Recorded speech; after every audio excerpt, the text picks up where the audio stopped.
Again, thank you so much for being here, Leah. Really appreciate it. All the way from California, is that correct? I just want to check. Yes, all the Yeah, way from Los Angeles, California. amazing. Well, you must be having some wonderful weather where you are because it's pretty crazy here at the moment. It's actually wild. We have something called June gloom that we're approaching.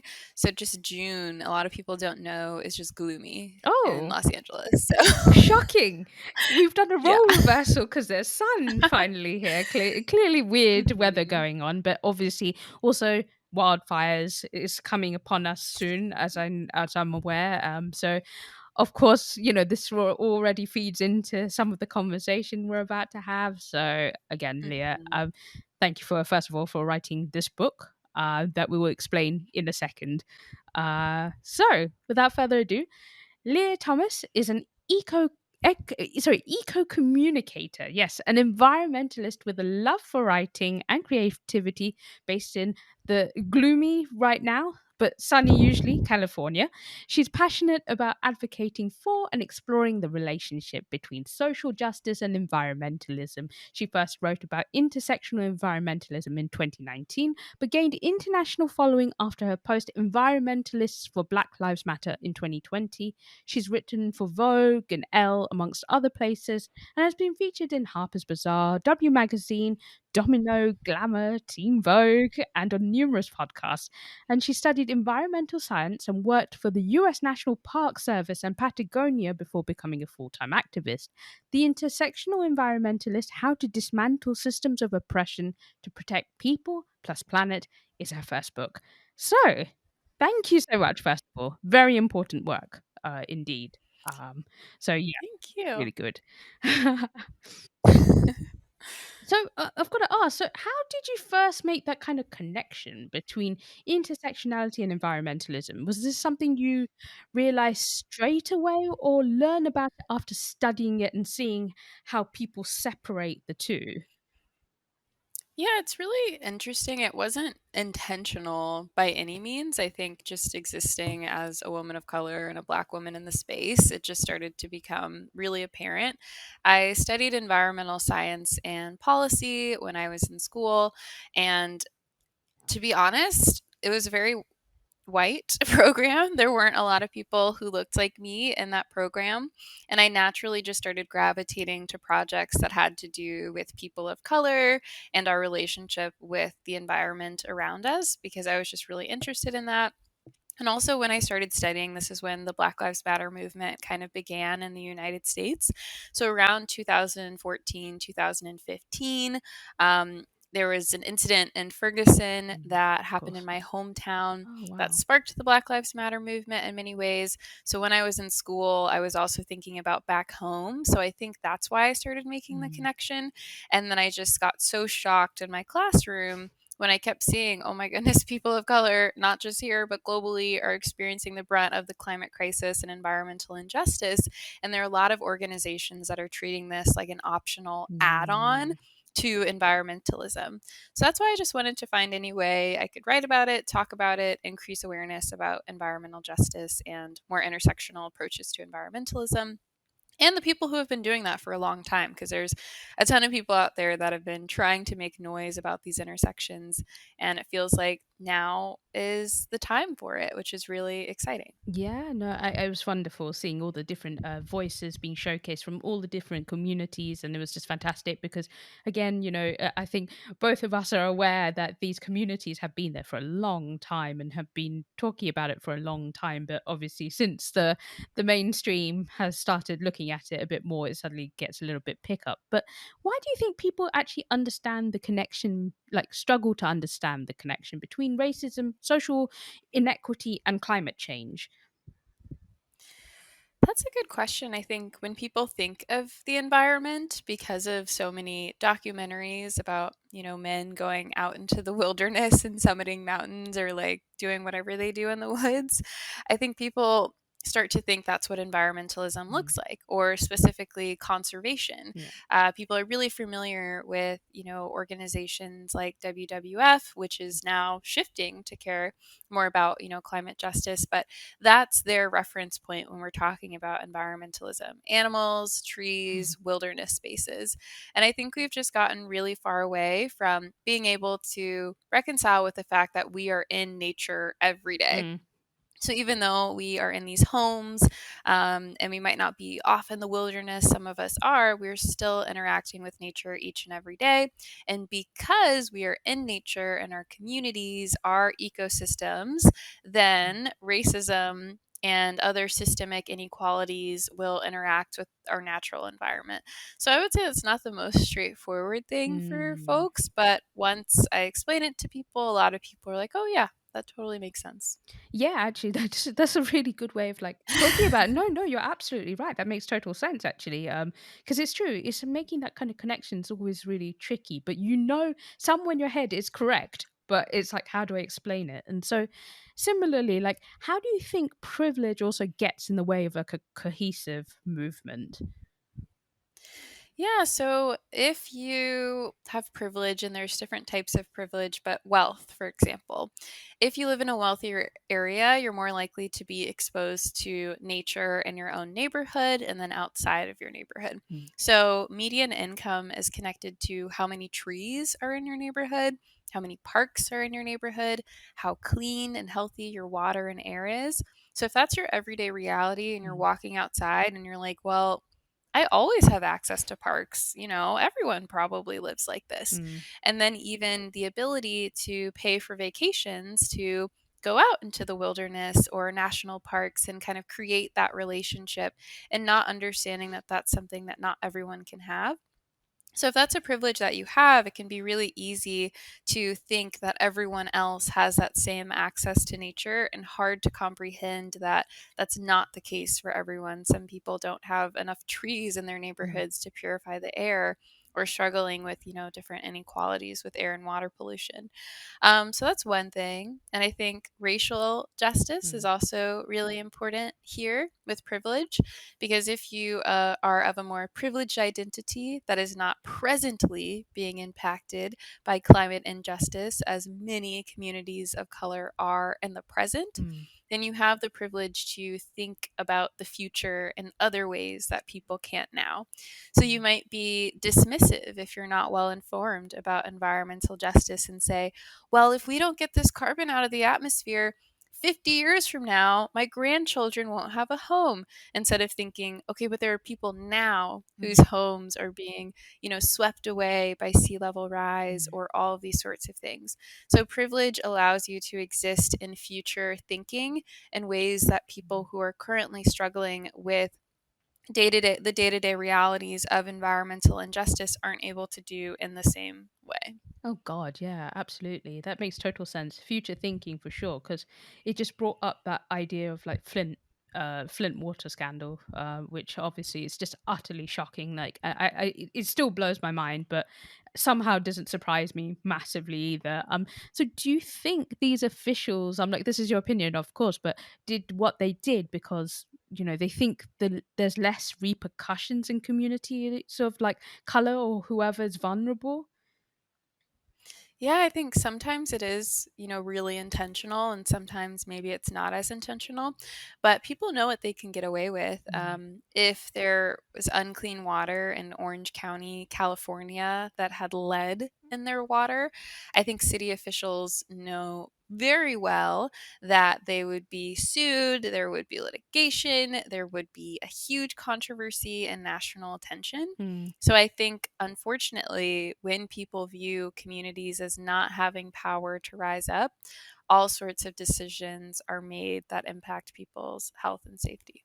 Oh God, I'm like, we have our own version of that with, Grenfell Tower, where all these people died because of really unsafe housing conditions and just Wow. completely neglected. And, 79 people died within that fire, and it was really Oh horrific. my Yeah, goodness. people who was extremely vulnerable as well. So mostly children who lived above the certain floors. So it was absolutely terrible. Mm. So I can see it's a global issue in terms of privilege, playing a part in this as well, having the upper hands essentially. But, we're also thinking about, food insecurity right now. It's a really big situation. We've got a cost of living crisis right across the board. And so, could you explain maybe for the listeners what food apartheid is and what food sovereignty is and why this is important? Absolutely. So, yeah, this is another one that sometimes is hard for people to wrap their heads around. But access to healthy food and produce also varies by income and oftentimes race. It looks different in different demographics. So, for example, there are places that struggle with food apartheid where they might not have grocery stores within a reasonable Mm, radius. So, that's something that's happening in indigenous communities in Alaska and the United yeah. States because they live so far away from infrastructure. Mm, Or when they finally do get, fresh food and produce, it's marked up where we're seeing strawberries cost $20 mm, instead of the normal like 5 to however much it's supposed to cost. So, having lack of access to clean, healthy food is a food justice issue. So, whether you're in a remote area or even in urban and suburban areas that are lower income, you'll see an increase in fast food restaurants, liquor stores, and things like that. And lack of access to sometimes just straight up grocery mm, stores that have healthy food and produce. So that that poor city planning contributes to negative health impacts and is also an environmental justice issue yeah. because I don't know, having organic food that's not overly processed is also Yeah. better for the environment and better for our health.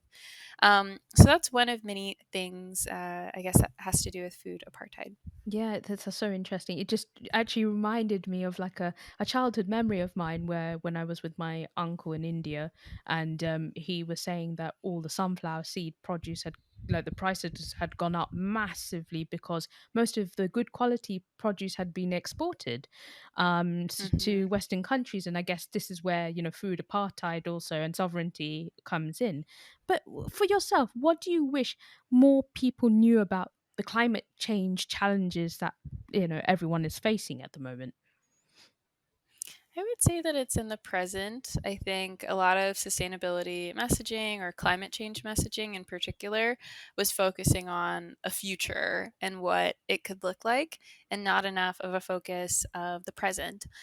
So even when I was just in Nepal like 2 weeks Mm. ago Wow. and was connecting to farmers who were saying normally for like centuries we've had rain during this time of the year and this time of the year, and even Mm. the shift of like a month off of that is Yeah. devastating to farmers. So even those like subtle changes that a lot of folks, especially in the global north, aren't thinking about, it's impacting farmers right now.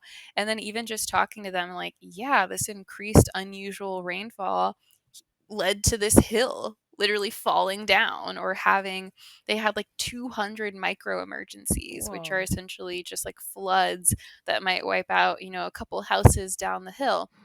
So I think it's important for people to know that these things are happening right now, and people are trying to, in their own way, combat these issues. So they were planting bamboo and sugarcane Wow. because of the increased floods, because one, they need to make a profit and they need to sell a crop, and two, because those two plants like suck up a lot of water and can help prevent Mm. flood and landslide. So I think when I saw that up close and personal, it's like the climate crisis is here. That Yeah. shift of rainfall is significant. An increase in temperature, or even things that we feel when we walk outside in the summer and it's cold and we're like, that's a weird day. It's more than just a real day, and it's happening right now. So I think that's something I'd like for people to understand, that this is a crisis of the present for many people around the globe.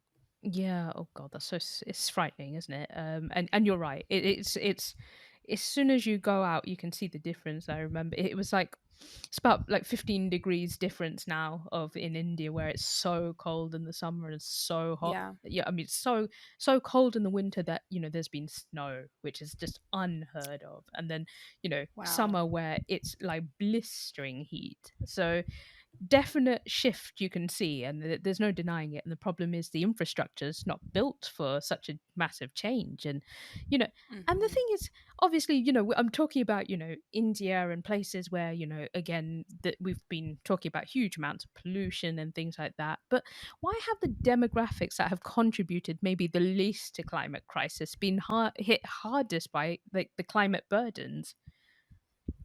Yeah, this is so sad to me and also kind of annoys me about the United States that has industrialized and done horrible things, like used coal for centuries and UK like as well. just like we've done horrible things.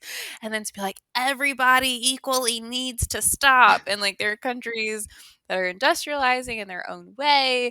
And then yes, they should do it in a way that's as environmentally beneficial as possible, but it's hard when other countries have achieved extreme wealth Hmm. by industrializing earlier and then not allowing other Yeah. countries to do it. And I don't know, it's an interesting topic there. So going on that rant, I totally forgot your question. Oh wait, who said the hardest? Okay.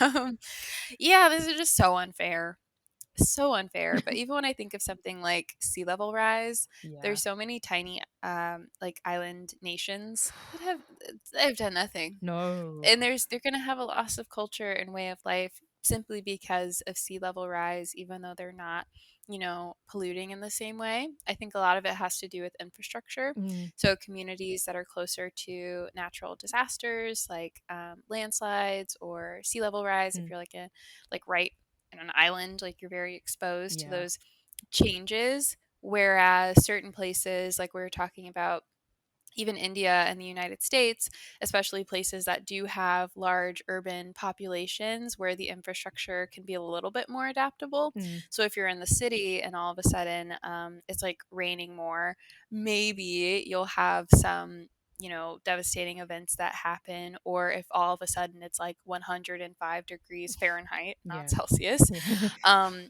then it's like, okay, I guess we'll stay inside. Mm, But for other places with different types of infrastructure, that rainfall could be whether or not there's a landfall, or whether or not your island is completely covered, or yeah. that increase in temperature could kill a crop in your way Yeah. of life, etc. So there's more sensitivity to places based on infrastructure, and that's why one of the many reasons the burden is unequally felt. Yeah, I mean, it just sparked that image of Tuvalu at the moment. That's going through that Hmm. huge water crisis at the moment. It's horrible, isn't it? Water everywhere, Yeah. but not to drop to drink. It seems to be the Hmm. case in Tuvalu at the moment. So, in terms of like, how can racial progress and equality also aid in environmental justice? Yeah, and that's why I love intersectional environmentalism and intersectional approaches to movement building in general, because you can coalition build with Mm, so many different stakeholders. So, racial justice flows through the educational system, the criminal justice mm, system, healthcare inequality, all of these sorts of things, and environmental issues. So, if we're all able to see that common thread, I think we'll have more like lobbying support and coalition building to get mm, things done.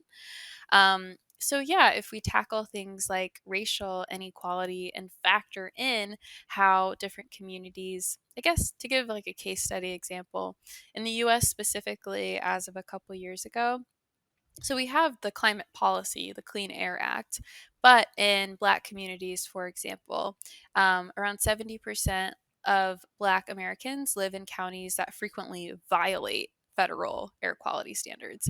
So the policy is there, but the violation is happening without mm. consequence. So it could be something as simple as enforcing the environmental policies equally in all places, and that could address that really serious issue that's leading to higher instances of respiratory illnesses and asthma.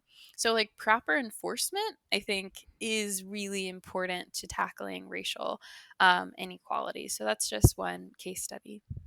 It's just crazy because I remember reading like Rachel Carson's Silent Spring like Yeah, years right? ago, and that was like in the 50s and 60s, and here we are still having the same conversation, which is so depressing. Mhm. I think that's great. I think that's great. Having hope is the most important thing, isn't it? Otherwise, nothing gets done. So, yeah, Mhm. again, Leah, thanks for bringing that hope back in your book. I think that's is a really important beacon for us all now, especially working and coalition building. So, thank you so much for bringing this into the world.